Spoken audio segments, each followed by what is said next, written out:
Okay, viewers, today on Belayof TV, I'm going to use English for some of you who may not understand Kiswahili or French or Kinyarwanda. But even those who understand English or who understand Kinyarwanda, French, and Kiswahili, you may wish to practice a bit of your English, because the main purpose of this channel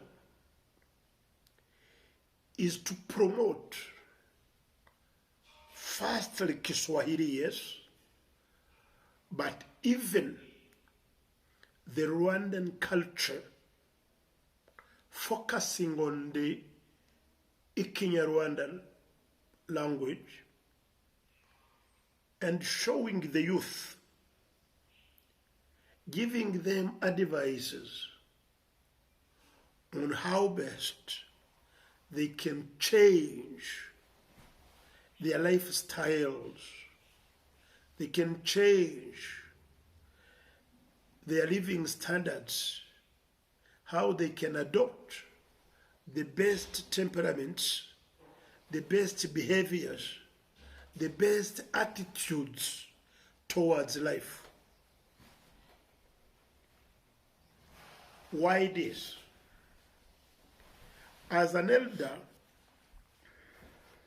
is only positive and is only wise to give or to counsel young people, young girls, young boys, so that they can, instead of getting confused with today's life, but rather get a clear line of their day-to-day lives. So you are most welcome to my today's lesson through Belayof TV. Of late, for the past few days, the last few months, we've been talking about Kiswahili. Why Kiswahili? How Kiswahili? When Kiswahili? And to whom Kiswahili concerned? One, why Kiswahili? Kiswahili, I introduced the lessons for Kiswahili teaching because Kiswahili is the language for regional integration in this African part, East Africa. In East Africa, we've got what we call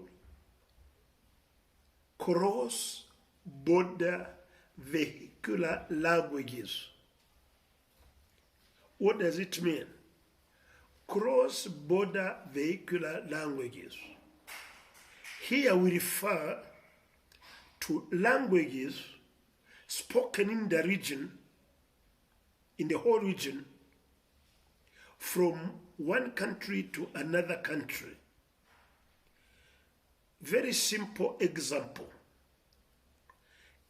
Ikinyarwanda is a language, but it is not a state.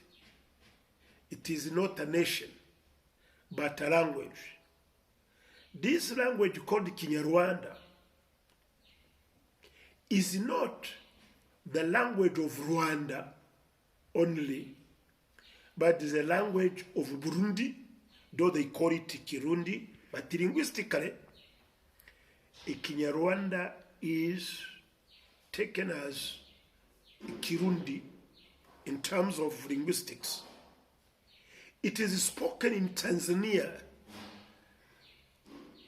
under the name of Ikiha,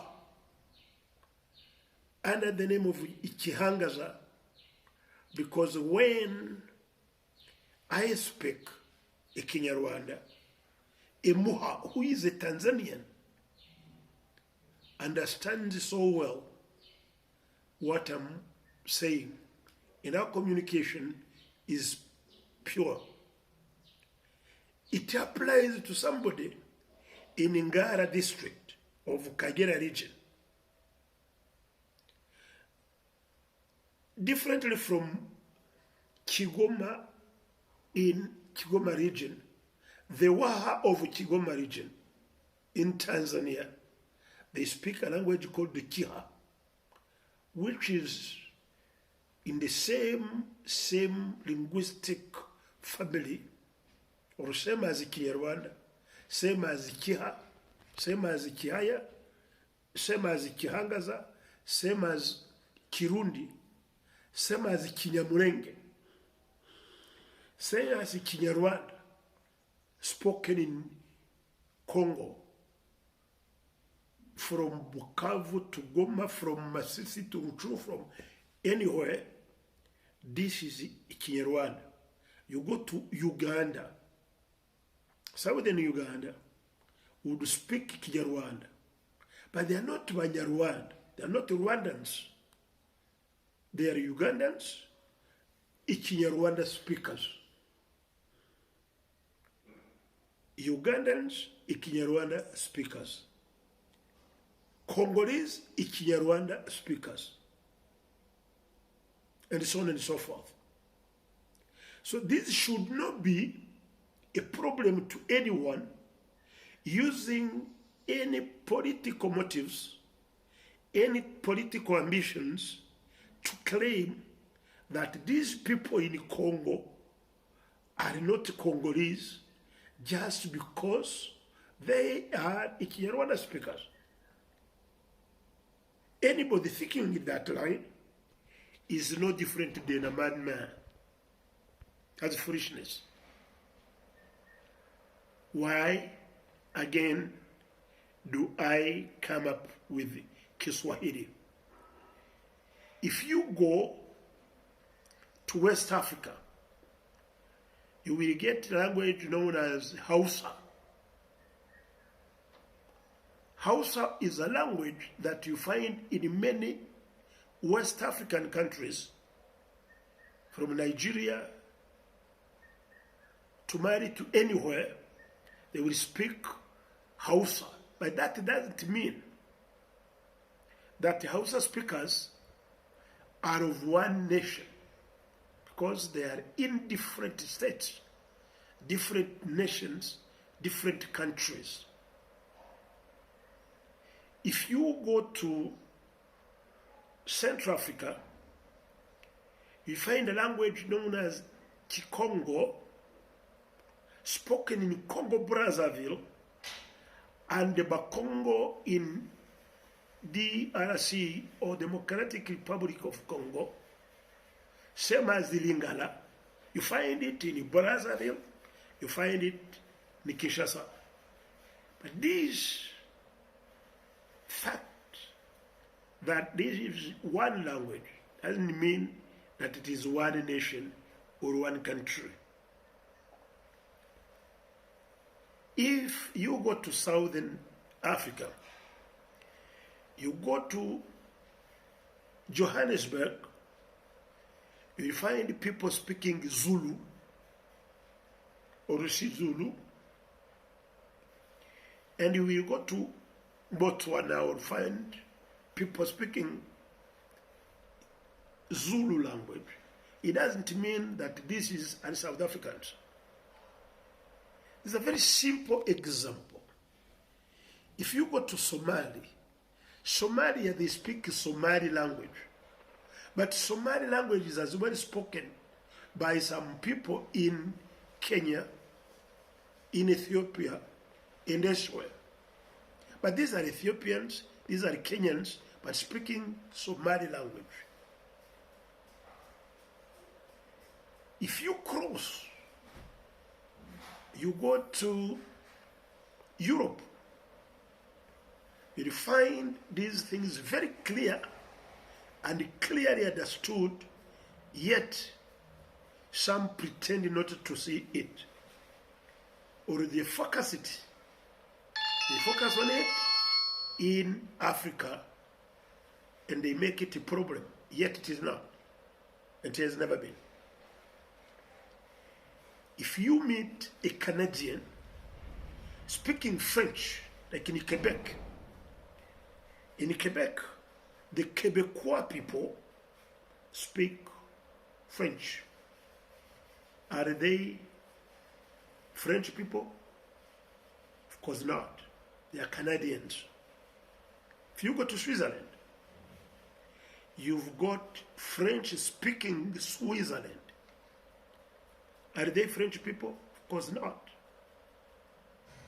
If you go to Belgium, people of Rwanda, people of Burundi, people of Congo, they know so well that they are former colonies, former colonizers were French-speaking people. Are they French? No.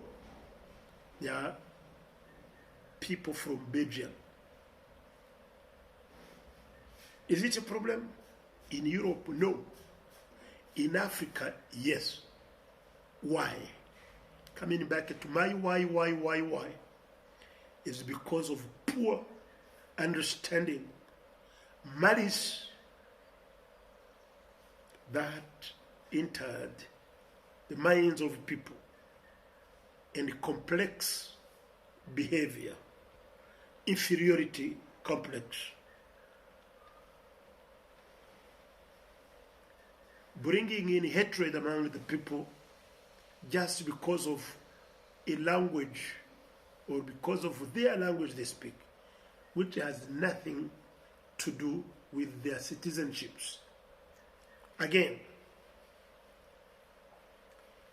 as Mwalimu Julius Kambarage said, if you take the case of Banyamulenge, you would like to understand why Banyamulenge speak Kinyarwanda,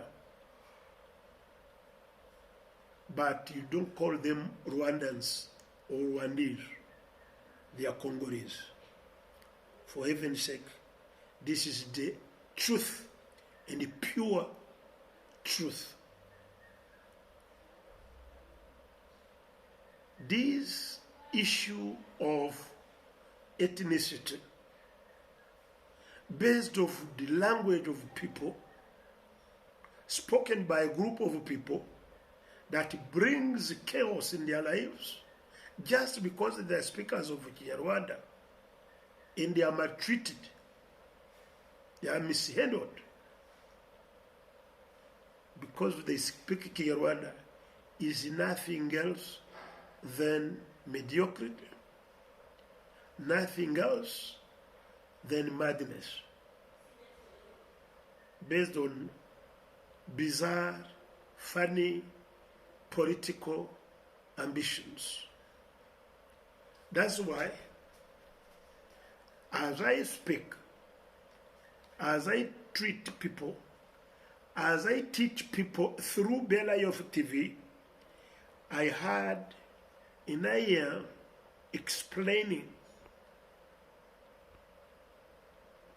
the background of my interest to teach Kiswahili so that people can have a language that they use as their cross-border language for their easy regional integration in their identity and wider communication.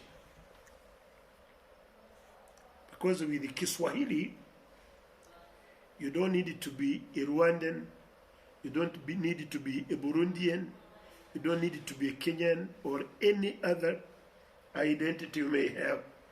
But Kiswahili will help you widen your communication skills, be able to easily buy and sell in any part of this region of ours, that is East Africa. Moreover, Kiswahili has been adopted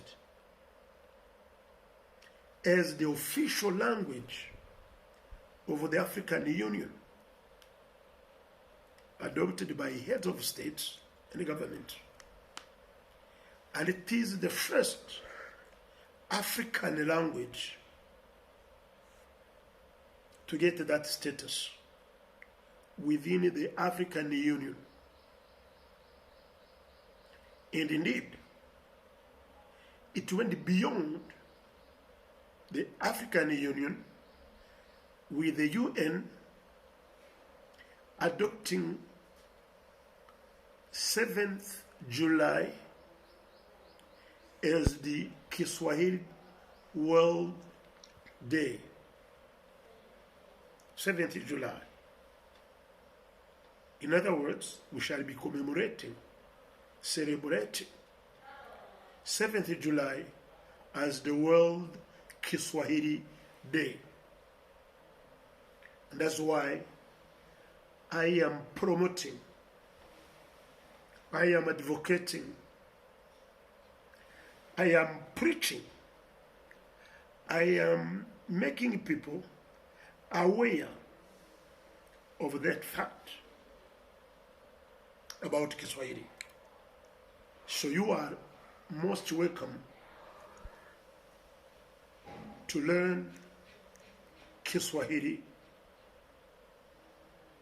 for us, for our people, for our young generation, and for the future generations. Thank you very much. The last part of this conversation today is not why Kiswahili, but who is a candidate to learning Kiswahili. The answer is very simple. We are all called upon to learn Kiswahili for our own benefit, our own interest.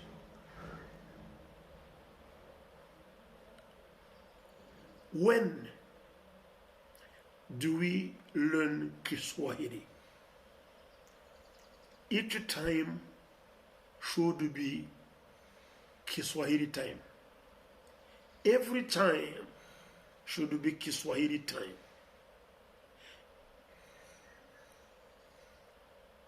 To whom precisely? Young people, mainly young people, but even elders should learn Kiswahili because it makes you feel better, get entertained. There is no sweet language in the region like Kiswahili, especially when it comes to jokes, when it comes to amusement, when it comes to entertainment.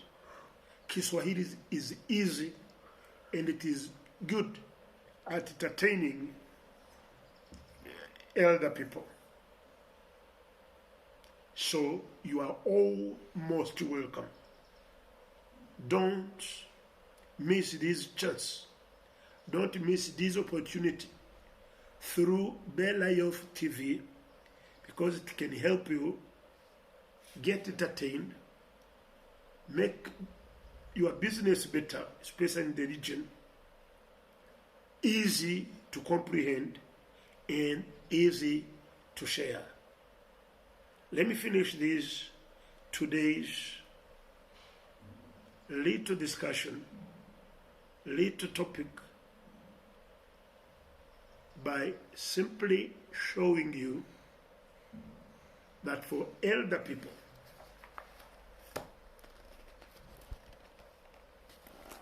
this diagram shows you elder people come down and get to younger people. In Kiswahili, grandpa, like me, is called Babu. Babu Malonga. That is Grandpa Malonga. Babu. And grandma is called BB. So you have Babu, grandpa. You have BB, grandma.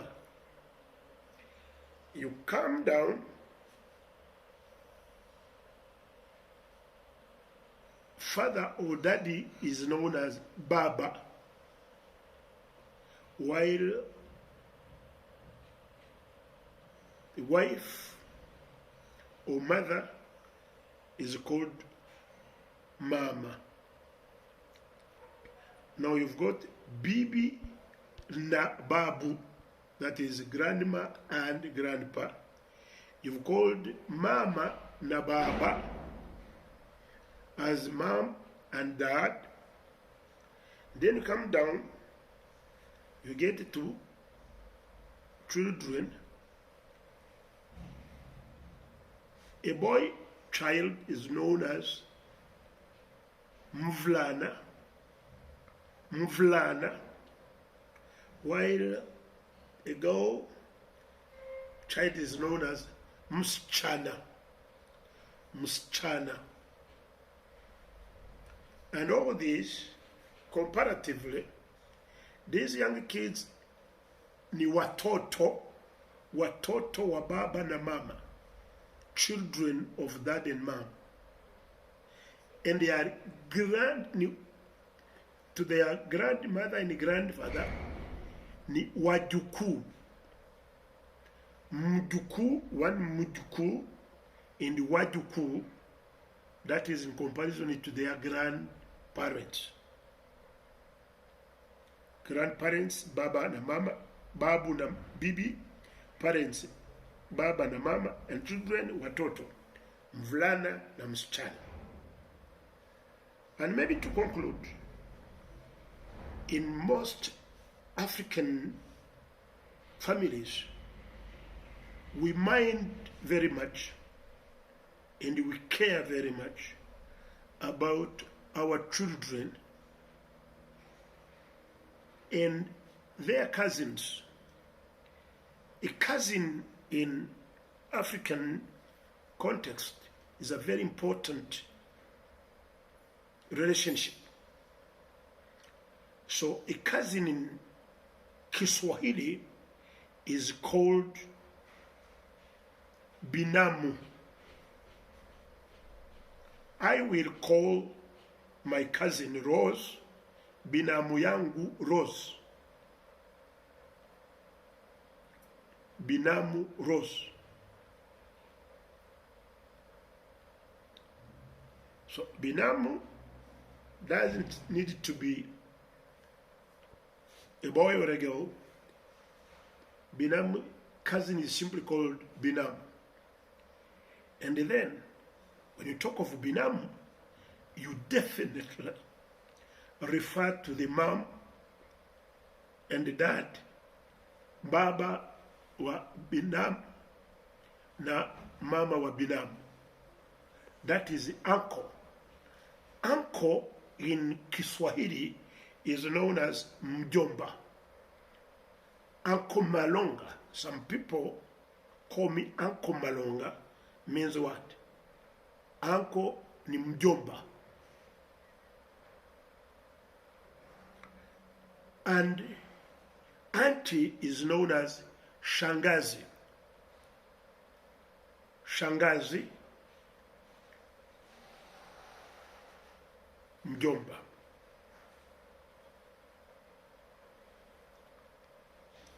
Binamu, you go up. Shangazi, mjomba. Here, you go down. Watoto, you go up. Baba na mwana. You cross, you go up, you get to bibi na babu, and those are grandparents, parents and children. And this is the picture. On this note, I welcome you once again to learning Kiswahili with Belayof TV. We shall move slowly but surely. Taratibu ndo mwendo. Taratibu ndo mwendo. Slowly but surely. You are welcome once again on Belayof TV to learn Kiswahili and other languages, but on our side today it shall be Kiswahili and Kinyarwanda as African cross-border languages or African cross-border vehicular languages spoken in Rwanda and the region. Thank you very much. Welcome once again.